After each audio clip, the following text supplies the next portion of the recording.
Task ಪೂರೈಸದ ಸಚಿವರಿಗೆ gate pass. ಹೆಚ್ಚುವರಿ DCM ಕೂಗಿಗೆ ಕೈನಲ್ಲಿ ನಿಗಿ. ಹಳಬರಿಗೆ ಕೋಕ್, ಯಾರಿಗೆ ಜಾಕ್ಪಾಟ್. ಇದೇ ಈ ಹೊತ್ತಿನ ಬರ್ನಿಂಗ್ ಸ್ಟೋರಿ ವಿಶೇಷ. ಆಪರೇಷನ್ ಮಂತ್ರಿ. ನಾನು ಶ್ರೀಪಾದ್ ಪಾಟೀಲ್.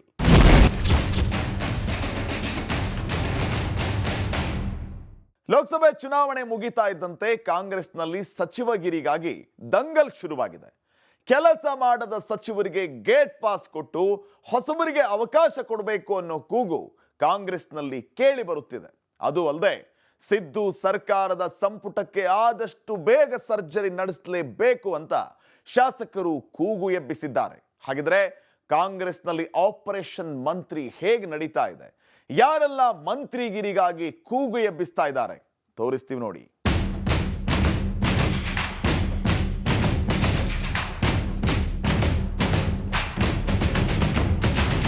ಮಂತ್ರಿಗಿರಿ ಬೇಕು, ನನಗೆ ಮಂತ್ರಿಗಿರಿ ಬೇಕೇ ಬೇಕು, ಆದಷ್ಟು ಬೇಗ ಮಂತ್ರಿಗಿರಿ ಬೇಕು. ಸಂಪುಟ ಪುನರಚನೆ ಮಾಡಿ, ನನಗೆ ಮಂತ್ರಿಗಿರಿ ಕೊಡಿ. ಯಾರು ಕೆಲಸ ಮಾಡಿಲ್ಲ ಅವರಿಗೆ ಗೇಟ್ ಪಾಸ್ ಕೊಡಿ. 3-4 ಬಾರಿ ಗೆದ್ದ ಶಾಸಕರಿಗೆ ಸಚಿವ ಸ್ಥಾನ ಕೊಡಿ. ಹೊಸಬರಿಗೆ ಅವಕಾಶ ಕೊಡಿ. ಕೆಲಸ ಮಾಡಲು ಚಾನ್ಸ್ ಕೊಡಿ. ಸದ್ಯ ರಾಜ್ಯ ಕಾಂಗ್ರೆಸ್ ಪಾಳದಲ್ಲಿ ಕೇಳಿ ಬರ್ತಾ ಇರುವ ಕೂಗು ಇದು. ಲೋಕಸಭಾ ಚುನಾವಣೆಗೂ ಮುನ್ನ ಹಲವರಿಗೆ ಹೆಚ್ಚುವರಿ ಟಾಸ್ಕ್ ಅನ್ನ ಕೊಡಲಾಗಿತ್ತು. ಯಾರೆಲ್ಲ ಟಾಸ್ಕ್ ಕಂಪ್ಲೀಟ್ ಮಾಡೋದಕ್ಕೆ ವಿಫಲ ಆಗಿದ್ದಾರೋ ಅವರಿಗೆ ಗೇಟ್ ಪಾಸ್ ಕೊಟ್ಟು ನಮಗೆ ಮಂತ್ರಿಗಿರಿ ಕೊಡಿ ಅಂತ ಹಲವು ಶಾಸಕರು ಕೂಗು ಎಬ್ಬಿಸ್ತಾ ಇದ್ದಾರೆ. ಲೋಕ ಕದನ ಬಳಿಕ ಸಚಿವಗಿರಿ ಫೈಟ್.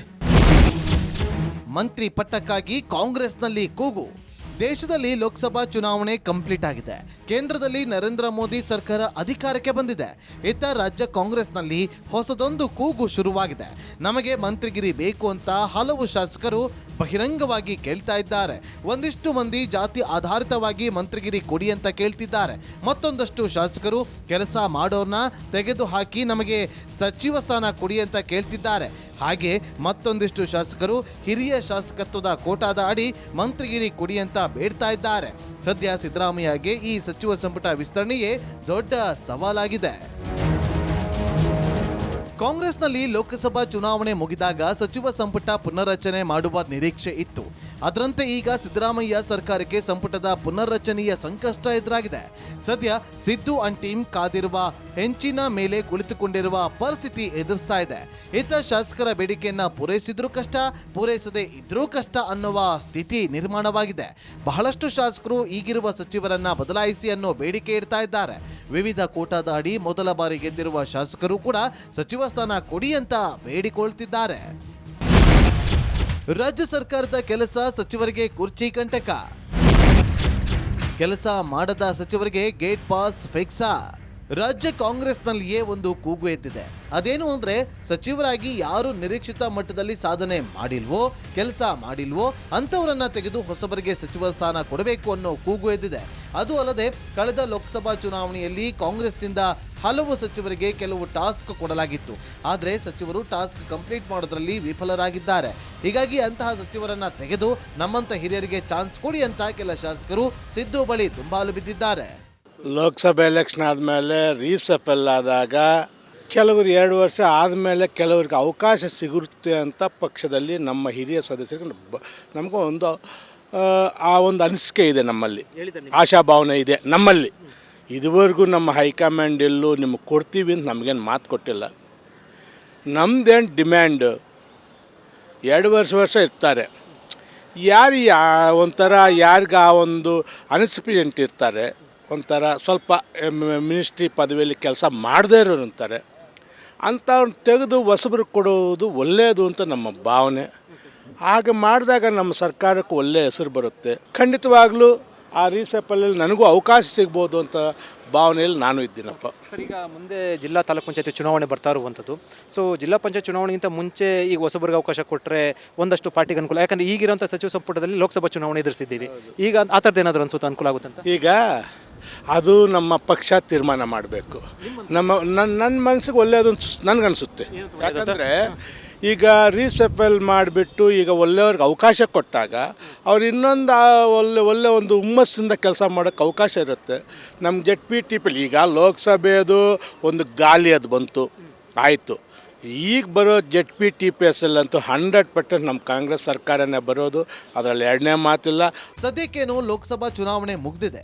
ಕಾಂಗ್ರೆಸ್ ಹೇಳಿಕೊಳ್ಳುವಂತಹ ಸಾಧನೆ ಏನು ಮಾಡಿಲ್ಲ. ಅಷ್ಟು ಮಾತ್ರವಲ್ಲ, ತಾನು ಹಾಕಿಕೊಂಡಿದ್ದ ಗುರಿಯನ್ನ ತಲುಪಿಲ್ಲ. ಇದರಿಂದ ಕೆಲ ಸಚಿವರ ಮೇಲೆ ಪಕ್ಷದಿಂದ ಅಸಮಾಧಾನ ಇದೆ. ಅದೂ ಅಲ್ಲದೆ ಮುಂದೆ ಸ್ಥಳೀಯ ಸಂಸ್ಥೆಗಳ ಚುನಾವಣೆ ಎದುರಾಗಲಿದೆ. ಜಿಲ್ಲಾ ಪಂಚಾಯತ್ ಮತ್ತು ತಾಲೂಕ್ ಪಂಚಾಯತ್ ಚುನಾವಣೆ ಎದುರಿಸಬೇಕಿದೆ. ಇಲ್ಲಿ ಕಾಂಗ್ರೆಸ್ ದೊಡ್ಡ ಮಟ್ಟದಲ್ಲಿ ಸಾಧನೆ ಮಾಡಬೇಕು ಅಂದ್ರೆ ಹೊಸಬರಿಗೆ ಅವಕಾಶ ಕೊಡಿ ಅಂತ ಕೆಲ ಶಾಸಕರು ಹೈಕಮಾಂಡ್ ಲೆವೆಲ್ನಲ್ಲಿ ಮಾತುಕತೆ ನಡೆಸ್ತಾ ಇದ್ದಾರೆ. ಅಲ್ಲದೆ ಹಾಲಿ ಸಚಿವರಲ್ಲಿ ಕೆಲವರು ಕುರ್ಚಿ ಕಳೆದುಕೊಳ್ಳುವ ಸಾಧ್ಯತೆಯನ್ನು ಕೂಡ ಇಲ್ಲಿ ತಳ್ಳಿ ಹಾಕುವಂತಿಲ್ಲ. ಈಗಿರುವಂಥ ಸಚಿವ ಸಂಪುಟದಲ್ಲಿ ಲೋಕಸಭಾ ಚುನಾವಣೆ ಎದುರಿಸಿದ್ದೀವಿ. ಈಗ ಆ ಥರದ್ದು ಏನಾದರೂ ಅನ್ಸುತ್ತೆ, ಅನುಕೂಲ ಆಗುತ್ತೆ ಅಂತ? ಈಗ ಅದು ನಮ್ಮ ಪಕ್ಷ ತೀರ್ಮಾನ ಮಾಡಬೇಕು. ನನ್ನ ಮನಸ್ಸಿಗೆ ಒಳ್ಳೆಯದು ನನಗನ್ಸುತ್ತೆ. ಯಾಕಂದರೆ ಈಗ ರೀಸೆಫಲ್ ಮಾಡಿಬಿಟ್ಟು ಈಗ ಒಳ್ಳೆಯವ್ರಿಗೆ ಅವಕಾಶ ಕೊಟ್ಟಾಗ ಅವ್ರು ಇನ್ನೊಂದು ಒಳ್ಳೆ ಒಂದು ಹುಮ್ಮಸ್ಸಿಂದ ಕೆಲಸ ಮಾಡೋಕ್ಕೆ ಅವಕಾಶ ಇರುತ್ತೆ. ನಮ್ಮ ZPTP ಈಗ ಲೋಕಸಭೆಯದು ಒಂದು ಗಾಳಿ ಅದು ಬಂತು, ಆಯಿತು. ಈಗ ಬರೋ ZPTPS ಅಂತೂ 100% ನಮ್ಮ ಕಾಂಗ್ರೆಸ್ ಸರ್ಕಾರನೇ ಬರೋದು, ಅದರಲ್ಲಿ ಎರಡನೇ ಮಾತಿಲ್ಲ. ಆದರೂ ನಮ್ಮ ಹೈಕಮಾಂಡ್ಗೂ ರಿಕ್ವೆಸ್ಟ್ ಮಾಡ್ತೀವಿ, ನಾವೇನಂದರೆ ಹೊಸಬ್ರಿಗೆ ಅವಕಾಶ ಕೊಡಿ ಒಂಚೂರು. ನಾವು 3 ಸಲ ಆಗಿದ್ದೀವಿ, 3 ಸಲ 4 ಸಲ ಆಗಿದ್ದೀವಿ. ನಮಗಂತ ಹಿರಿತನ ಇರುತ್ತೆ, ನಮಗೂ ಇಲ್ಲಿ ಅಸೆಂಬ್ಲಿಯಲ್ಲಿರ್ಬೋದು, ನಮ್ಮ ಈ ಒಂದು ಇದರಲ್ಲಿ ಕೆಲಸ ಮಾಡೋಂಥ ಅವಕಾಶ ಇರುತ್ತೆ. ಆದ್ದರಿಂದ ನಾನು ಮೊನ್ನೆ ಹೋಗಿ ನಮ್ಮ ಹೈಕಮಾಂಡ್ಗೆ ಮನವಿ ಮಾಡಿದ್ದೀನಿ, ಒಂದು ಅವಕಾಶ ಕೊಡಿ ಅಂತ ಅದಕ್ಕೆ ನೋಡೋಣ. ಇತ್ತೀಚೆಗೆ ಮನವಿ ಮಾಡಿದ್ದಾರೆ ಸರ್ ಲೋಕಸಭಾ ಚುನಾವಣೆ ಫಲಿತಾಂಶ ಬಂದ ಮೇಲೆ ನಮ್ಮನ್ನು ಸಭೆ ಕರೆದಾಗ ನಾವೆಲ್ಲರೂ ಒಂದು 5 ಜನ ಹಿರಿಯರು ರಿಕ್ವೆಸ್ಟ್ ಮಾಡಿದ್ದೀವಿ, ಇದರ ಬಗ್ಗೆ ಸ್ವಲ್ಪ ಮನಸ್ಸು ಕೊಡಿ, ಇದರ ಬಗ್ಗೆ ಯೋಚನೆ ಮಾಡಿ, ಮುಂದಿನ ದಿವಸ ಒಳ್ಳೆಯದಾಗುತ್ತೆ. ಯಾರೀಗ ಮಂತ್ರಿಗಿರಿಯಲ್ಲಿ ಸರಿಯಾಗಿ ಕೆಲಸ ಮಾಡ್ತಾಯಿಲ್ಲ ಅಂಥವ್ರು ತೆಗೆದುಹಾಕಿ ಹೊಸಬರು ಕೊಟ್ಟರೆ ಒಳ್ಳೆಯದು ಅಂತ ಭಾವನೆ ನಾವು ವ್ಯಕ್ತಪಡಿಸಿದ್ದೀವಿ. ಮಂತ್ರಿಗಿರಿ ರೇಸ್ನಲ್ಲಿದ್ದಾರೆ ಹಲವು ಶಾಸಕರು. ಹಿರಿತನದ ಆಧಾರದಲ್ಲಿ ಸಚಿವ ಸ್ಥಾನಕ್ಕಾಗಿ ಬೇಡಿಕೆ. ಕಾಂಗ್ರೆಸ್ ಶಾಸಕ ಸುಬ್ಬಾರೆಡ್ಡಿ ಈ ವಿಚಾರದಲ್ಲಿ ಬಹಿರಂಗವಾಗಿಯೇ ಅಸಮಾಧಾನವನ್ನ ಹೊರಹಾಕ್ತಿದ್ದಾರೆ. ನಾವು 3 ಬಾರಿ ಗೆದ್ದಿದ್ದೀವಿ, ಚಾನ್ಸ್ ಕೊಡಿ ಅಂತ ಕೇಳ್ತಿದ್ದಾರೆ. ಈಗಾಗಲೇ ಸಿಎಂ ಹಾಗೂ ರಾಜ್ಯ ಕಾಂಗ್ರೆಸ್ ಉಸ್ತುವಾರಿ ರಣದೀಪ್ ಸುರ್ಜೇವಾಲಾ ಅವರಿಗೆ ದೂರು ಕೊಟ್ಟಿದ್ದೇವೆ. ಸಿಎಂ ಸಚಿವರ ಸಭೆ ಕರೆದು ಕಾರ್ಯವೈಖರಿ ಬಗ್ಗೆ ಪರಾಮರ್ಶೆ ಮಾಡಿ 3-4 ಬಾರಿ ಗೆದ್ದ ಶಾಸಕರಿಗೆ ಸಚಿವ ಸ್ಥಾನ ನೀಡಬೇಕು ಅಂತ ಸುಬ್ಬಾರೆಡ್ಡಿ ಹೇಳಿದ್ದಾರೆ. ಹೈಕಮಾಂಡ್ ಕೂಡ ಈ ವಿಚಾರವಾಗಿ ಚರ್ಚಿಸಿ ಕ್ರಮ ಕೈಗೊಳ್ತೀವಿ ಅಂದಿದ್ದಾರಂತೆ. ಈ ಹೇಳಿಕೆ ಕೇಳ್ತಾ ಇದ್ರೆ ಹೈಕಮಾಂಡ್ ಈಗಿರುವ ಸಚಿವರಿಗೆ ಕೊಟ್ಟು ಬೇರೆಯವರಿಗೆ ಚಾನ್ಸ್ ಕೊಡ್ತಾ ಅನ್ನೋ ಪ್ರಶ್ನೆ ಉದ್ಭವಿಸುತ್ತದೆ. ಸುಬ್ಬಾರೆಡ್ಡಿ ಜೊತೆಯಲ್ಲಿ ಮತ್ತೊಂದಿಷ್ಟು ಮಂದಿ ಹಿರಿತನದ ಆಧಾರದಲ್ಲಿ ಸಚಿವ ಸ್ಥಾನ ಕೇಳ್ತಾ ಇದ್ದಾರೆ.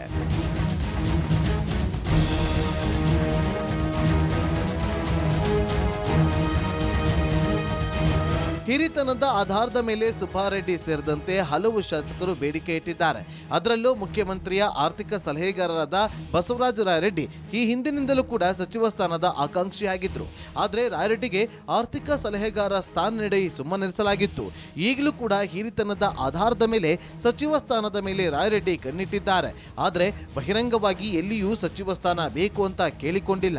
ಅದು ಅಲ್ಲದೆ ಸಚಿವ ಸ್ಥಾನ ಕೊಟ್ರೆ ಕೊಡ್ಲಿ, ಬಿಟ್ರೆ ಬಿಡ್ಲಿ ಅನ್ನುವಂತ ಹೇಳಿಕೆಯನ್ನ ನೀಡುತ್ತಲೇ ಬಂದಿದ್ದಾರೆ. ಪ್ರಥಮ ಬಾರಿ ಶಾಸಕರಾದವರಿಂದಲೂ ಬೇಡಿಕೆ. ಕೆಲಸ ಮಾಡದ ಸಚಿವರನ್ನ ತೆಗೆದುಹಾಕಲು ದೂರು. ಏನೋ ಸಚಿವ ಸ್ಥಾನದ ಮೇಲೆ ಕಣ್ಣಿಟ್ಟು ಮಿಕ್ಕ ಶಾಸಕರು ಯಾರು ಅನ್ನೋದನ್ನ ನೋಡೋದಾದ್ರೆ BR ಪಾಟೀಲ್ ಕೂಡ ನನಗೆ ಸಚಿವ ಸ್ಥಾನ ಬೇಕು ಅಂತ ಕೇಳ್ತಿದ್ದಾರೆ. ಮತ್ತೊಂದು ಕಡೆ ಬೇಳೂರು ಗೋಪಾಲಕೃಷ್ಣ ಕೂಡ ಹಿರಿತನದ ಆಧಾರದ ಮೇಲೆ ಸಚಿವ ಸ್ಥಾನ ಕೊಡಿ ಅಂತ ಕೇಳ್ತಿದ್ದಾರೆ. ಅದು ಅಲ್ಲದೆ ಮಧು ಬಂಗಾರಪ್ಪಗೆ ಸಚಿವಗಿರಿಯನ್ನ ಕೊಡಲಾಗಿದೆ. ಇದರಿಂದ ಬೇಳೂರು ಕೋಪಗೊಂಡಿರೋದು ಹೊಸ ವಿಚಾರವೇನಿಲ್ಲ. ಇವರ ಜೊತೆಯಲ್ಲಿ ಹಿರಿಯ ಶಾಸಕ ಹ್ಯಾರಿಸ್ ಹಾಗೂ ತನ್ವೀರ್ ಸೇಠ್ ಕೂಡ ಸಚಿವ ಸ್ಥಾನದ ಮೇಲೆ ಕಣ್ಣಿಟ್ಟಿದ್ದಾರೆ. ಆದ್ರೆ ಸಿದ್ದು ಅಂಡ್ ಟೀಮ್ ಯಾರಿಗೆ ಮಣೆ ಹಾಕುತ್ತೆ, ಯಾರಿಗೆ ಗೇಟ್ ಪಾಸ್ ಕೊಡುತ್ತೆ ಅನ್ನೋದು ಗೊತ್ತಿಲ್ಲ.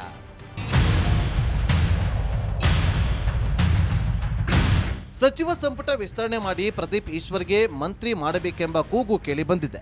ಹೌದು, ಪ್ರದೀಪ್ ಈಶ್ವರ್ ಇದೇ ಮೊದಲ ಬಾರಿಗೆ ಶಾಸಕರಾಗಿದ್ದು ಈ 1 ವರ್ಷದಿಂದ ಕಳೆದಿದೆ ಅಷ್ಟೇ. ಆಗಲೇ ಶಾಸಕ ಪ್ರದೀಪ್ ಈಶ್ವರ್ಗೆ ಸಚಿವ ಸ್ಥಾನ ಕೊಡುವಂತೆ ಚಿಕ್ಕಬಳ್ಳಾಪುರದಲ್ಲಿ ಬಲಿಜ ಸಮುದಾಯ ಒತ್ತಾಯಿಸಿದೆ.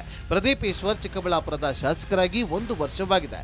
ಶಾಸಕರಾಗಿ 1 ವರ್ಷ ಕಳೆದ ಬಳಿಕ ಜಿಲ್ಲೆಯ ಬಾಗೇಪಲ್ಲಿ ವಿಧಾನಸಭಾ ಕ್ಷೇತ್ರದಿಂದ SN ಸುಬ್ಬಾರೆಡ್ಡಿ 3 ಬಾರಿ ಶಾಸಕರಾಗಿದ್ದು ಮಂತ್ರಿ ಸ್ಥಾನಕ್ಕಾಗಿ ಕಾದುಕೊಳ್ತಿದ್ದಾರೆ. ಇವರಲ್ಲಿ ಯಾರಿಗೆ ಜಾಕ್ಪಾಟ್ ಹೊಡೆಯುತ್ತೆ ಅನ್ನೋದು ಗೊತ್ತಿಲ್ಲ.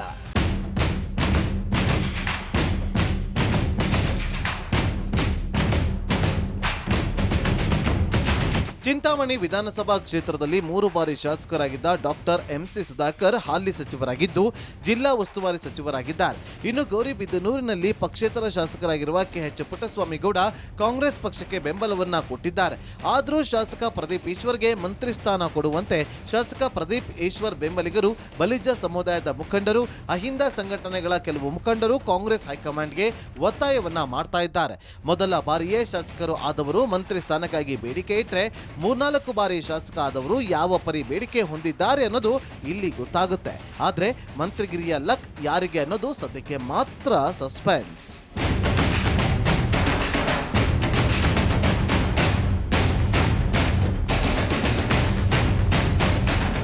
ಒಂದ್ ಕಡೆ ಮಂತ್ರಿಗಿರಿಗಾಗಿ ಸರ್ಕಸ್ ನಡೀತಾ ಇದ್ರೆ ಮತ್ತೊಂದ್ ಕಡೆ ಹೆಚ್ಚುವರಿ ಡಿಸಿಎಂಗಾಗಿ ಕೂಗು ಹೆಚ್ಚಾಗ್ತಾ ಇದೆ.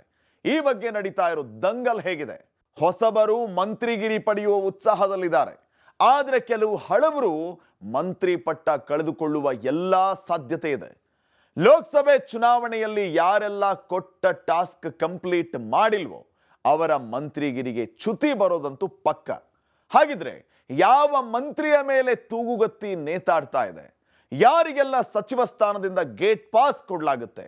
ತೋರಿಸ್ತೀವಿ ನೋಡಿ. ಟಾಸ್ಕ್ ಕಂಪ್ಲೀಟ್ ಮಾಡದ ಸಚಿವರಿಗೆ ಕೋಕ್. ಯಾವ ಸಚಿವರ ಮೇಲೆ ನೇತಾಡುತ್ತಿದೆ ತೂಗುಗತ್ತಿ? ಕಳೆದ ಲೋಕಸಭಾ ಚುನಾವಣೆಯಲ್ಲಿ ಕಾಂಗ್ರೆಸ್ನಿಂದ ಪೈಪೋಟಿ ಮಾಡೋದಕ್ಕೆ ಅಭ್ಯರ್ಥಿಗಳೇ ಇರಲಿಲ್ಲ. ಅದು ಅಲ್ಲದೆ ಹಾಲಿ ಸಚಿವರಿಗೆ ಲೋಕಸಭೆಯಿಂದ ಸ್ಪರ್ಧೆ ಮಾಡುವಂತೆ ಆಫರ್ ನೀಡಲಾಗಿತ್ತು. ಆದರೆ ಸಚಿವರುಗಳು ಮಾತ್ರ ತಮಗೆ ಟಿಕೆಟ್ ಬೇಡ ಅನ್ನೋ ನಿರ್ಧಾರಕ್ಕೆ ಬಂದಿದ್ರು. ಅದು ಅಲ್ಲದೆ ನಮ್ಮ ಸಂಬಂಧಿಕರಿಗೆ, ನಮ್ಮ ಮಕ್ಕಳಿಗೆ, ನಮ್ಮ ಮನೆಯವರಿಗೆ ಟಿಕೆಟ್ ಕೊಡಿ ಅಂತ ಕೇಳಿಕೊಂಡಿದ್ರು. ಆಗ ಕಾಂಗ್ರೆಸ್ ಹೈಕಮಾಂಡ್ ಮಕ್ಕಳಿಗೆ, ಸಂಬಂಧಿಕರಿಗೆ ಟಿಕೆಟ್ ಕೊಟ್ಟು ಗೆಲ್ಲಿಸಿಕೊಂಡು ಬರುವಂತೆ ಟಾಸ್ ಕೊಟ್ಟಿತ್ತು. ಒಂದು ವೇಳೆ ಗೆಲ್ಲದೆ ಹೋದ್ರೆ ಮಂತ್ರಿಗಿರಿಗೆ ಕುತ್ತು ಬರುವ ಎಚ್ಚರಿಕೆಯನ್ನೂ ಕೊಟ್ಟಿತ್ತು. ಈಗ ಟಾಸ್ಕ್ ಕಂಪ್ಲೀಟ್ ಮಾಡದ ಸಚಿವರಿಗೆ ಢವಢವ ಶುರುವಾಗಿದೆ.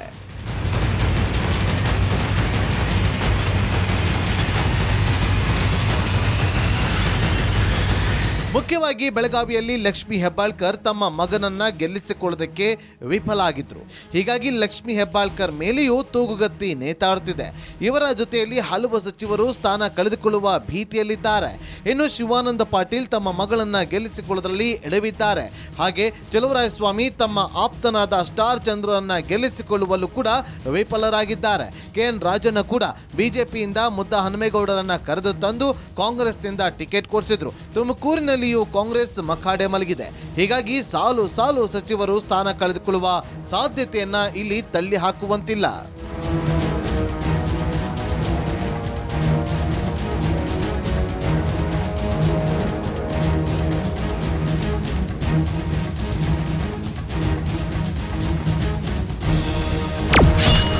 ಮಂತ್ರಿಗಿರಿ ಬೆನ್ನಲ್ಲೇ ರಾಜ್ಯದಲ್ಲಿ ಡಿಸಿಎಂ ಕೂಗು. ಹೆಚ್ಚುವರಿ ಡಿಸಿಎಂಗಾಗಿ ಹೈಕಮಾಂಡ್ನಲ್ಲಿ ಬೇಡಿಕೆ. ಲೋಕಸಭೆ ಚುನಾವಣೆಯ ಬೆನ್ನಲ್ಲೇ ರಾಜ್ಯ ಕಾಂಗ್ರೆಸ್ನಲ್ಲಿ ಮತ್ತೆ ಹೆಚ್ಚುವರಿ ಡಿಸಿಎಂ ಬೇಡಿಕೆ ಶುರುವಾಗಿದೆ. ಕೆಎನ್ ರಾಜಣ್ಣ ಶುರು ಮಾಡಿದ್ದ 3 ಡಿಸಿಎಂ ಬೇಡಿಕೆ ಇದೀಗ ಮತ್ತಷ್ಟು ತೀವ್ರ ಸ್ವರೂಪವನ್ನ ಪಡೆದುಕೊಂಡಿದೆ. ಈ ನಡುವೆ ದೆಹಲಿ ಮಟ್ಟದಲ್ಲೂ ಡಿಸಿಎಂ ಸ್ಥಾನಕ್ಕಾಗಿ ಆಕಾಂಕ್ಷಿ ನಾಯಕರು ಲಾಬಿ ನಡೆಸ್ತಾ ಇದ್ದಾರೆ. ರಾಜ್ಯದಲ್ಲಿ ಹೆಚ್ಚುವರಿ ಡಿಸಿಎಂ ಸ್ಥಾನ ನೀಡುವುದರಿಂದ ಸಮುದಾಯವಾರು ಮತ ಸೆಳೆಯಲು ಅವಕಾಶ ಆಗಲಿದೆ ಅನ್ನುವುದು ಕಾಂಗ್ರೆಸ್ ಒಂದು ಬಣದ ವಾದ. ಲೋಕಸಭಾ ಚುನಾವಣೆಗೂ ಮುನ್ನ ಈ ಬೇಡಿಕೆಯನ್ನ ಇಡಲಾಗಿತ್ತು. ದಲಿತ, ಮುಸ್ಲಿಂ, ಲಿಂಗಾಯತ ಹಾಗೂ ಹಿಂದುಳಿದ ವರ್ಗಗಳಿಗೆ ಡಿಸಿಎಂ ಸ್ಥಾನ ನೀಡಬೇಕು ಅನ್ನುವ ಬೇಡಿಕೆ ಇಡಲಾಗಿತ್ತು. ಆದರೆ ಇದಕ್ಕೆ ಡಿಕೆಶಿ ತೀವ್ರ ವಿರೋಧವನ್ನ ವ್ಯಕ್ತಪಡಿಸಿದ್ದರು. ಲೋಕಸಭೆ ಚುನಾವಣೆ, ಪರಿಷತ್ ಚುನಾವಣೆ ಮುಕ್ತಾಯವಾಗಿ ಫಲಿತಾಂಶ ಪ್ರಕಟವಾದ ಬೆನ್ನಲ್ಲೇ ಇದೀಗ ಕರ್ನಾಟಕ ಕಾಂಗ್ರೆಸ್ನಲ್ಲಿ ಡಿಸಿಎಂ ಫೈಟ್ ಜೋರಾಗೋದಕ್ಕೆ ಶುರುವಾಗಿದೆ. ಹೆಚ್ಚಿನ ಡಿಸಿಎಂ ಹುದ್ದೆ ಸೃಷ್ಟಿಸುವ ಬಗ್ಗೆ ಸಚಿವ ಕೆಎನ್ ರಾಜಣ್ಣ ಹೇಳಿಕೆ ನೀಡಿದ ಬೆನ್ನಲ್ಲೇ ಒಬ್ಬೊಬ್ಬರಾಗಿ ಕಾಂಗ್ರೆಸ್ ನಾಯಕರು ಪ್ರತಿಕ್ರಿಯೆ ನೀಡಲು ಆರಂಭಿಸಿದ್ದಾರೆ.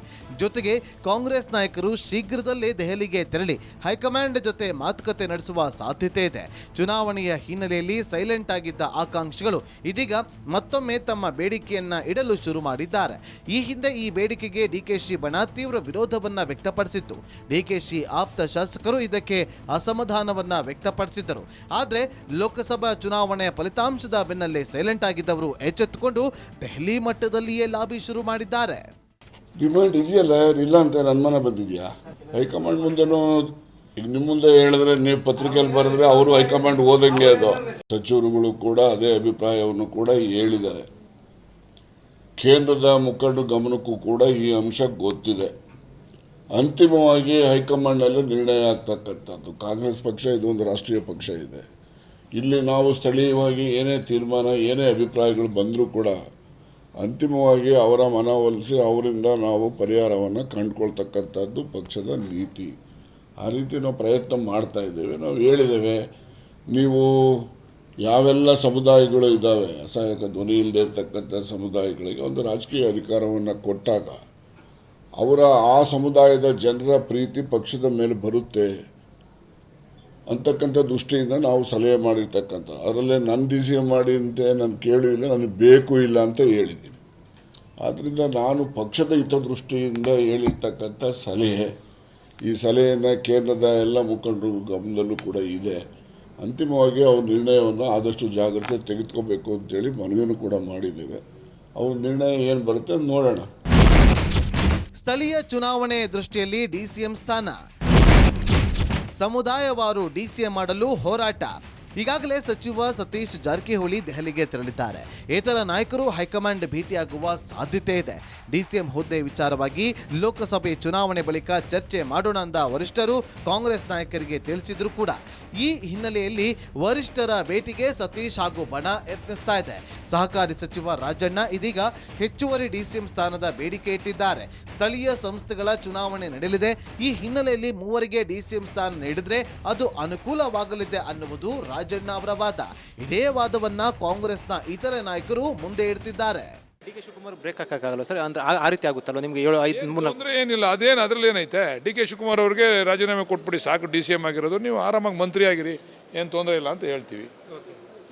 ಬೇಡ ಅಂತ 4-5 ಮಾಡಿದ್ರೆ ಅವರೇ ಮಾಡ್ಕೊಂಡು ಮುಗಿಸ್ ಎಲ್ಲರದ್ದು ಮಾಡಲಿ, ತೊಂದರೆ ಇಲ್ಲ. ಪಾಪ ಅವರ ಈ ಪಕ್ಷ ಕಟ್ಟಬೇಕು ಅಂತಕ್ಕಂಥದ್ದು ಅತ್ಯಂತ ಹೆಚ್ಚು ಆತ್ಮವಿಶ್ವಾಸದಿಂದ ಮಾತಾಡ್ತಾ ಇದ್ದಾರೆ. ಮಾಡಲಿ, ತೊಂದರೆ ಇಲ್ಲ. ಅದ್ರ ಬಗ್ಗೆ ನಾವು ಅವರ ಆಸೆಗೆ ನಾವು ತಣ್ಣೀರಿಸತಕ್ಕಂಥದ್ದು ಸೂಕ್ತ ಅಲ್ಲ. ಆಗಲಿ, ಎಲ್ಲ ಜನಾಂಗಕ್ಕೂ ಒಂದೊಂದು ಕೊಡೋದ್ರಿಂದ ಏನು ತಪ್ಪಿಲ್ಲ ಅಂತಕ್ಕಂಥದ್ದು ನನ್ನ ವೈಯಕ್ತಿಕವಾದಂಥ ಅಭಿಪ್ರಾಯ. ಡಿಸಿಎಂ ಸ್ಥಾನಕ್ಕಾಗಿ ಸಾಕಷ್ಟು ಮಂದಿ ಆಕಾಂಕ್ಷಿಗಳು ಇದ್ದಾರೆ. ಈ ಪೈಕಿ ಎಸಿ ಕೋಟಾದ ಅಡಿ ಡಾಕ್ಟರ್ ಜಿ ಪರಮೇಶ್ವರ್ ಮೊದಲ ಸಾಲಿನಲ್ಲಿ ನಿಂತಿದ್ದಾರೆ. ಕಳೆದ ಬಾರಿ ಕಾಂಗ್ರೆಸ್ ಸರ್ಕಾರ ಇದ್ದಾಗಲೂ ಮೊದಲ ಸಾಲಿನಲ್ಲಿ ಪರಮೇಶ್ವರ್ ನಿಂತಿದ್ರು. ಹಾಗೆ ಲಿಂಗಾಯತ ಕೋಟಾದ ಅಡಿ ಎಂಬಿ ಪಾಟೀಲ್ ಮುಂಚೂಣಿಯಲ್ಲಿದ್ದಾರೆ. ಅಲ್ಪಸಂಖ್ಯಾತದ ಕೋಟಾದ ಅಡಿಯಲ್ಲಿ ಜಮೀರ್ ಅಹಮದ್ ಖಾನ್ ಇದ್ರೆ, ಎಸ್ಟಿ ಸಮುದಾಯದಿಂದ ಸತೀಶ್ ಜಾರಕಿಹೊಳಿ ದೆಹಲಿ ಮಟ್ಟದಲ್ಲಿ ಕಸರತ್ತು ನಡೆಸ್ತಾ ಇದ್ದಾರೆ. ಹಾಗೆ ಎಸ್ಟಿ ಕೋಟಾದ ಅಡಿಯಲ್ಲಿ ಕೆಎನ್ ರಾಜಣ್ಣ ಈ ಕೂಗಿಗೆ ಮತ್ತಷ್ಟು ಬಲ ತುಂಬುತ್ತಿದ್ದಾರೆ. ಇನ್ನು ರೆಡ್ಡಿ ಕೋಟಾದ ಅಡಿಯಲ್ಲಿ ಹಿರಿಯ ರಾಜಕಾರಣಿ ರಾಮಲಿಂಗಾರೆಡ್ಡಿ ಡಿಸಿಎಂ ಸ್ಥಾನದ ಪ್ರಬಲ ಆಕಾಂಕ್ಷಿಗಳಾಗಿದ್ದಾರೆ. ಸಮುದಾಯವಾರು ಡಿಸಿಎಂ ಸ್ಥಾನ ನೀಡಿದ್ರೆ ಯಾರಿಗೆಲ್ಲ ಅವಕಾಶಗಳು ಸಿಗಲಿವೆ ಅನ್ನೋದನ್ನ ಸಾಕಷ್ಟು ಕುತೂಹಲಕ್ಕೆ ಕೂಡ ಕಾರಣವಾಗಿದೆ.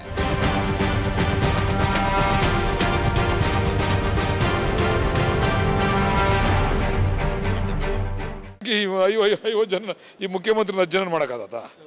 ಹಂಗೆ ಅಲ್ವಾ? ಅದಕ್ಕೊಂದೊಂದು ಇದಿರಬೇಕು. ಅದ್ರ ಎಲ್ಲರೂ ಆಯ್ತೀವಿ ಅಂತ ಅಂದಾಗ ಅದರಲ್ಲೇನು ಇದಿರಲ್ಲ. ಅದಕ್ಕೆ ಅವ್ರಿಗೆ ನಾವು ಹೇಳ್ತೀವಿ, ನಮ್ಮ ಡಿ.ಕೆ. ಶಿವಕುಮಾರ್ ಅವ್ರಿಗೆ, ಬೇಡ ಸರ್ ನೀವು ಬಿಟ್ಬಿಡಿ, ಆಗ ನೀವು ಮಂತ್ರಿ ಆಗಿ ಕಂಟಿನ್ಯೂ ಆಗಿ, ತೊಂದರೆ ಇಲ್ಲ, ರಾಜ್ಯಾಧ್ಯಕ್ಷರಾಗಿದ್ದೀರಾ, ಮಂತ್ರಿ ಆಗಿರಿ, ಎಲ್ಲರಿಗೂ ಒಂದೊಂದು ಕಮ್ಯುನಿಟಿಯಿಂದ ಕೊಡಲಿ. ನಮ್ಮ ಕಮ್ಯುನಿಟಿನಲ್ಲಿ ಬೇರೆಯವರು ಅವರಲ್ಲ, ಸೀನಿಯರ್ ಒಕ್ಕಲಿಗ ಕಮ್ಯುನಿಟಿ ಲೀಡರ್, ಅವ್ರನ್ನ ಉಪಮುಖ್ಯಮಂತ್ರಿ ಮಾಡಲಿ. ಡಿ.ಕೆ. ಶಿವಕುಮಾರ್ ಕಟ್ಟಿ ಹಾಕಲು ನಡೆದಿದ್ಯಾ ತಂತ್ರ? ಹೆಚ್ಚುವರಿ ಡಿಸಿಎಂಗೆ ಡಿ.ಕೆ. ಶಿವಕುಮಾರ್ ಉತ್ತರವೇನು?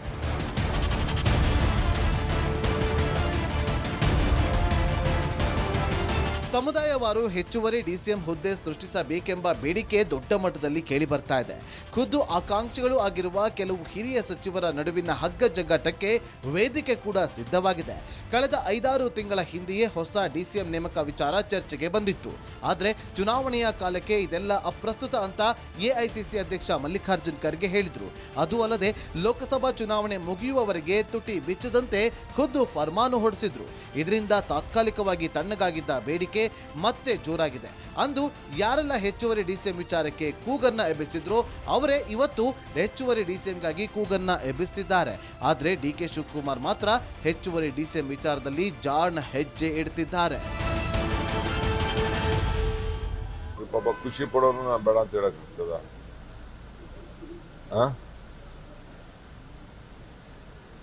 ಯಾರು ಏನ್ ಬೇಕಾದ್ರೂ ಬೇಡಿಕೆ ಮಾಡಲಿ, ಪಾರ್ಟಿ ಯಾರಿಗೇನು ಉತ್ತರ ಕೊಡಬೇಕು ಕೊಡ್ತದೆ. ಸಿಂಪಲ್.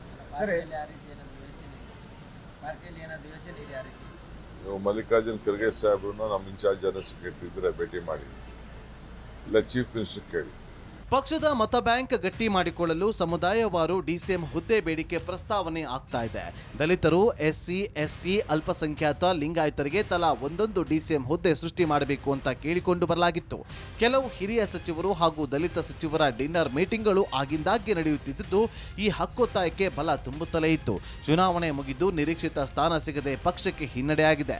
ಈ ಬೆಳವಣಿಗೆ ನಡುವೆ ಹೆಚ್ಚುವರಿ ಡಿಸಿಎಂ ನೇಮಕ ವಿಚಾರ ಮತ್ತೊಮ್ಮೆ ಮಹತ್ವ ಪಡೆದುಕೊಳ್ಳುತ್ತಿದೆ. ಜಾರಕಿಹೊಳಿ ಚಾಲನೆ ಪಡೆದುಕೊಂಡಿರುವ ಈ ಚರ್ಚೆ ಯಾವ ದಿಕ್ಕಿನತ್ತ ಸಾಗಲಿದೆ ಅನ್ನುವ ಕುತೂಹಲ ಮೂಡಿದೆ.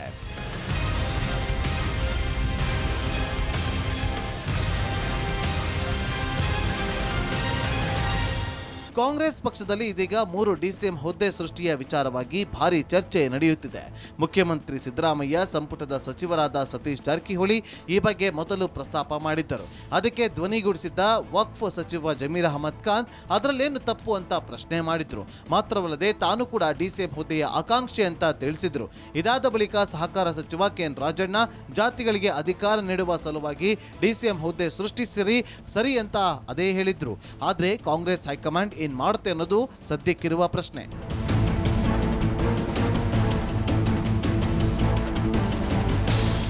ಒಂದು ಕಡೆ ಸಂಪುಟ ಪುನರ್ರಚನೆಯ ಸಂಕಷ್ಟ ಇದೆ. ಹಲವು ಹಿರಿಯ ಶಾಸಕರು ನಮಗೂ ಮಂತ್ರಿಗಿರಿ ಬೇಕು ಅಂತ ಪಟ್ಟು ಹಿಡಿದು ಕುಳಿತಿದ್ದಾರೆ. ಅದು ಅಲ್ಲದೆ ಕೆಲವು ಹಾಲಿ ಸಚಿವರಿಗೆ ಕೊಟ್ಟು ನಮಗೆ ಚಾನ್ಸ್ ಕೊಡಿ ಅಂತ ಕೇಳುತ್ತಿದ್ದಾರೆ. ಮತ್ತೊಂದು ಕಡೆ ಲೋಕಸಭಾ ಚುನಾವಣೆಯಲ್ಲಿ ಹಿನ್ನಡೆಯಾಗಿದ್ದು ಕಾಂಗ್ರೆಸ್ಗೆ ನಿರೀಕ್ಷಿತ ಸ್ಥಾನಗಳು ಬಂದಿಲ್ಲ. ಮಿನಿ ಸಮರ ಎಂಬಂತೆ ಜಿಲ್ಲಾ, ತಾಲೂಕು ಪಂಚಾಯಿತಿ ಹಾಗೂ ಬಿಬಿಎಂಪಿ ಚುನಾವಣೆ ಎದುರಾಗ್ತಾ ಇದೆ. ಈ ಹಿನ್ನೆಲೆಯಲ್ಲಿ ಸಮುದಾಯವಾರು ಡಿಸಿಎಂ ನೇಮಕ ಬೇಡಿಕೆ ಬಗ್ಗೆ ಆಕಾಂಕ್ಷಿ ಸಚಿವರುಗಳು ಯಾವ ದಾಳ ಉರುಳಿಸಲಿದ್ದಾರೆ ಅನ್ನುವ ಕುತೂಹಲಕ್ಕೆ ಈಗ ಕಾರಣವಾಗ್ತಾ ಇದೆ.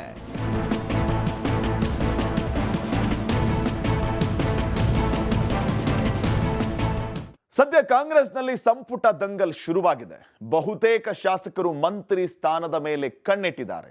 ಈ ಮೇಲಾಟ ಸಿದ್ದರಾಮಯ್ಯ ಮತ್ತು ಹೈಕಮಾಂಡ್ಗೆ ಪೀಕಲಾಟವನ್ನ ತಂದಿಟ್ಟಿದೆ. ಇದೇ ಈ ಹೊತ್ತಿನ ಬರ್ನಿಂಗ್ ಸ್ಟೋರಿ ವಿಶೇಷ. ನೋಡ್ತಾ ಇರಿ ರಿಪಬ್ಲಿಕ್ ಕನ್ನಡ, ಇದು ನಿಮ್ಮ ಧ್ವನಿ.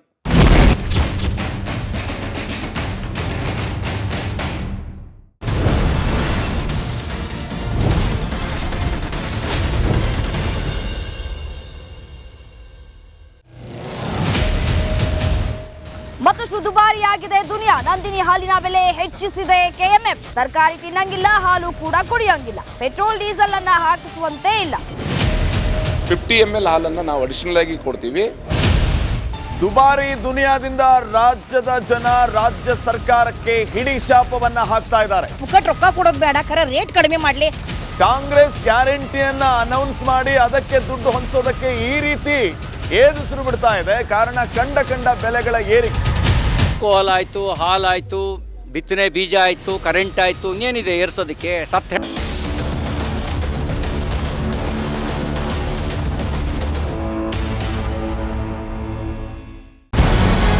ನಮಸ್ಕಾರ, ಕರ್ನಾಟಕ ಪ್ರೈಮ್ ಟೈಮ್ಗೆ ಸ್ವಾಗತ. ನಾನು ಜಯಪ್ರಕಾಶ್ ಶೆಟ್ಟಿ. ಇಡೀ ಕರ್ನಾಡು ಇವತ್ತು ರೆಬೆಲ್ ಆಗಿ ನಿಂತಿದೆ. ಈ ಹಗರಣಗಳನ್ನು ಸದನದಲ್ಲಿ ಪ್ರಸ್ತಾಪ ಮಾಡಲು ಕೂಡ ಕಾಂಗ್ರೆಸ್ ಹಿಂದೇಟು ಹಾಕಿದ್ದೇಕೆ? ನಿಮ್ಗೆ ಸಂಬಳ ಅದಕ್ಕೆ, ನಿಮಗೆ ವಾಹನ ಅದಕ್ಕೆ, ನಿಮಗೆ ವೆಪನ್ ಅದಕ್ಕೆ, ನೀವು ಅದನ್ನು ಸೆರೆ ಹಿಡಿಬೇಕಾಗಿತ್ತು. ನೀವು ವಿದ್ಯುತ್ ಬರ ಇದೆ ಅಂತ ಹೇಳ್ತಾ ಇದ್ದೀರಿ, ಎಲ್ಲಿ ಬರ ಇದೆ ನೀವು ಹೇಳಬೇಕು. ಪಾಕಿಸ್ತಾನ್ ಆಕ್ಯುಪೈಡ್ ಕಾಶ್ಮೀರ್ ಅದು ಎಂದೆಂದಿಗೂ ನಮ್ಮದು. 40 ಮೆಷಿನ್ಗಳು ತಂದಿತ್ತು ನೋಟ್ ಎಣಿಸುವುದಕ್ಕೆ, ಅದೇ ಹಾಳಾಯಿತು. ಮಥುರಾದ ಗಲಾಟೆ ಇದೆಯಲ್ಲ, ಅದು ಸ್ಥಳೀಯವಾಗಿ ಕೂತು ಪರಿಹರಿಸಬಹುದಾದಂಥ ಕಾನೂನಿದೆ. ಗ್ಯಾರಂಟಿ ಯೋಜನೆಯಿಂದ ನಷ್ಟ ಆಗಿದೆ, ಲಾಭ ಆಗಿದೆ, ದಯವಿಟ್ಟು ಹೇಳಿ. Dawood Ibrahim most wanted criminal ಯಾವಾಗಾದ ಅಂದರೆ ಇಲ್ಲಿ ತನಕ ಭಾರತ ದೇಶದಲ್ಲಿ ಓರ್ವ ದಲಿತ ಪ್ರಧಾನಿಯಾದಂಥ ಇತಿಹಾಸವೇ ಇಲ್ಲ.